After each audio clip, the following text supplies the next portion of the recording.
Daga sakan 10 zuwa sakan 5 ɗin ƙarshe na bidiyon da kake kalla lokacin da ya zo ƙarewa, ana sanya ma wani hoto wanda yake ma nuni cewa ga bidiyo idan kana so ka je ka kalla. Wannan shi ake cewa end screen, wato yana bayyana ma wani bidiyo ne wanda shi wannan mawallafin ya ɗora a baya. Saboda haka idan kana da sha'awa za ka je sai ka kalla. Yana taimakawa sosai ƙara samun views da kuma subscribers yayin da suka kalli channel ɗinka sau ɗaya. Saboda haka ka mai recommended ɗin wani bidiyon naka zai je ya bibiye shi, shi ma ya ƙara kalla. Bari mu ga yadda ake yi, ku biyo mu.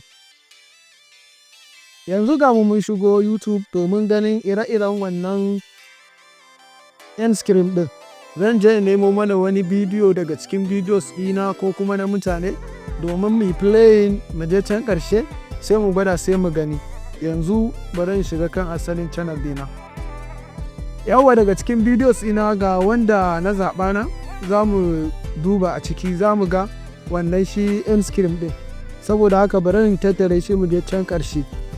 Yauwa za ka ga ya fito a gefen nan, za ga kalan bidiyon da yake a saman wannan. Zan koma ba bidiyon da yake a saman wannan shi suka ɗora min a wajen. Bari ka gan shi. Yauwa to gashi nan, yawa ka gan shi? To wannan wajen alamar wannan hoton shi ne bidiyo da zai shigo nan gaba. Wannan kuma alama ne na channel dina. Saboda haka wannan shi ne fa. Shi ne ba wani abu ba ne ba. Wannan dai shi ne. Kuma gashi na ƙarshe an sa ma khaleeltrust waye wannan dama dai shi ne.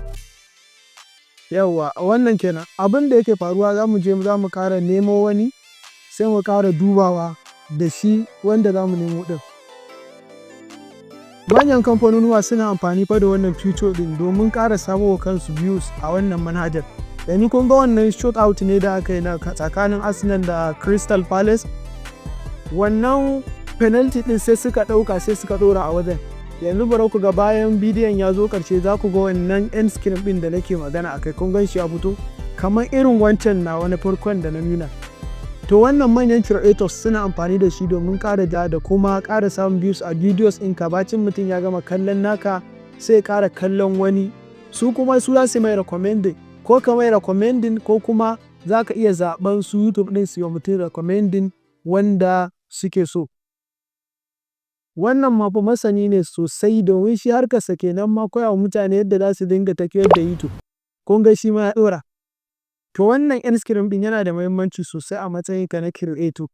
Yana da muhimmanci inda za ka fara creator, za ka zama creator ya kamata a ce kana yi da shi. Don saboda wannan 'yan ƙananan abubuwan da kuke renawa suna ƙara wa mutum wani abu.